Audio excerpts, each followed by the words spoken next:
amici della Motorsport e della Royal Motorsport, la squadra che si curerà di preparare la mia auto, sono persone che conosco, con le quali ho già condiviso una bellissima avventura che è stata il mio rientro dopo l'incidente alle corse nel mondiale turismo, e oggi questa è certamente una bella sfida, perché la Z4 GT3 è una vettura con quasi 600 cavalli, quindi stiamo parlando di una vera auto da corsa, però una vettura che loro conoscono già molto bene perché l'hanno portata al successo nel campionato italiano GT.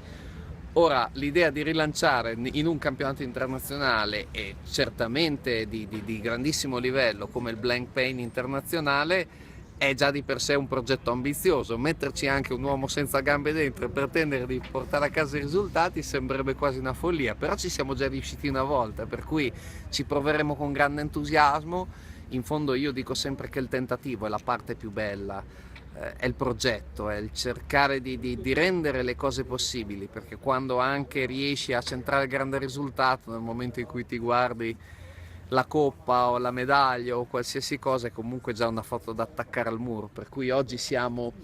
calati con grande entusiasmo nel progetto, nel cercare di rendere quello che verrà possibile, e siamo anche convinti di poter far bene, perché insomma gli avversari sono molto forti, ma siamo cocciuti anche noi. Penso che sia lecito aspettarsi di poter lottare in qualche gara per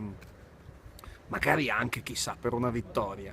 però non è che ce lo possiamo imporre come minimo risultato che capace di regalarci la soddisfazione, perché in fondo io penso che noi dobbiamo fare del nostro meglio. Purtroppo lo faranno anche gli altri, e sono piloti molto forti, squadre molto forti, dotate di esperienza che noi non abbiamo, e certamente da un punto di vista del pilota con problemi oggettivamente inferiori a quelli del sottoscritto, che deve anche negoziare con dei comandi speciali, con dei meccanismi che sono molto spesso anche da sviluppare, perché poi dov'è davvero come posso dire, il fondo del barile, oltre il quale non c'è più niente da raschiare, è sempre un punto interrogativo. Adesso io sto riprendendo mano a meccanismi che negli ultimi 4 anni avevo completamente dimenticato, sto cercando un affiatamento con la vettura che devo anche scoprire, cioè, sto cercando assieme alla squadra di cercare di capire anche i segreti dell'assetto per adattarla al mio stile di guida, e in tutto questo c'è un appuntamento incombente che è quello del 20 aprile prossimo a Nogaro, dove ci recheremo per disputare la prima gara. Quindi non lo so, io penso che l'importante è tornare a casa contenti, consapevoli di aver fatto del proprio meglio. Se questo poi lungo il cammino corrisponderà anche a un qualche risultato sugli altri di grande prestigio, beh, alzeremo il bicchiere per brindarci sopra. Credo che sarà un campionato interessante, perché comunque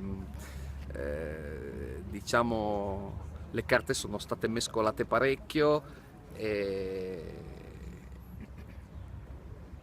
in più c'è una grande incognita legata all'affidabilità, i valori sembrano essere chiaramente cambiati, ma immagino che cambieranno ancora, perché comunque sono auto che gli stessi costruttori stanno scoprendo giorno dopo giorno. La Red Bull sembrava in grandissima difficoltà, e poi al primo appuntamento vero invece si è presentata con una macchina che sembra essere anche affidabile. Quindi penso sarà un campionato molto interessante. Io da telespettatore, da appassionato, sarò lì incollato alla televisione a godermi lo spettacolo. Da italiano mi farebbe piacere vedere Alonso centrare un risultato nel mondiale a cui è arrivato incredibilmente vicino in diverse occasioni, ma che non è ancora riuscito a centrare. Quindi sì, mi piacerebbe vederlo diventare campione del mondo con la Ferrari. Mancano piloti italiani, però notavo quanto comunque il nostro paese sia davvero un po' il centro del mondo da tanti punti di vista, perché riflettevo su questo tema proprio ascoltando tutte le interviste dei vari piloti che parlano più o meno tutti la loro lingua, l'inglese e l'italiano. È incredibile. Maldonado, Bianchi, Alonso, adesso anche Hamilton si è messo a parlare qualche parola di italiano, quindi comunque l'Italia è un luogo nel quale accadono tante cose dal punto di vista del motorsport e continueranno ad accadere, e questa è la ragione per cui prima o poi qualche italiano forte salterà fuori. Certo che la crisi mondiale ha colpito tanti angoli del pianeta, ma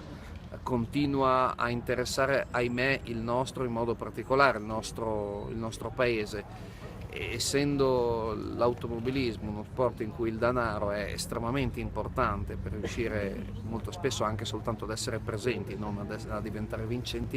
i piloti italiani fanno grossa fatica. Al di là del fatto che sono un po' un camaleonte, nel senso che ho imparato ad adattarmi e ad assumere, come posso dire, le abitudini e le usanze locali, a cercare sempre di cogliere il meglio che un territorio può offrirmi. Per me è anche difficile essere obiettivo, perché io cammino per strada, la gente mi approccia, Alex, come va? Mi salutano. Io sono visto come una persona positiva, una persona che nella vita ha fatto delle cose molto più grandi di quanto non siano in realtà, perché in fondo io so che tanti dei complimenti che incasso sono esagerati. Mi sta bene, mi fa anzi molto molto piacere, e per questo anche quando dicono Magli e Migliani sono persone molto più aperte, molto più disponibili, molto più, come posso dire, chiacchieroni. Io questa differenza non la colgo, perché mi sembrano così anche i veneti, e quindi mi viene quasi da dire che per me tutto il mondo è paese. Questa è una grandissima fortuna, è un grande privilegio, quindi bene, molto bene. Sto molto bene, ecco, diciamo che io non sono un grande bevitore, quindi non ho proprio, come posso dire, ereditato o assunto tutte le usanze tipiche delle osterie padovane. Da un punto di vista calcistico non solo non sono un intenditore, ma mi azzardo a dire che forse gioco meglio con le protesi oggi di come giocavo con le mie gambe un tempo. Va da sé che io non abbia mai sviluppato una grande passione per il calcio, e quindi non ti so dare una risposta, però forza Padova.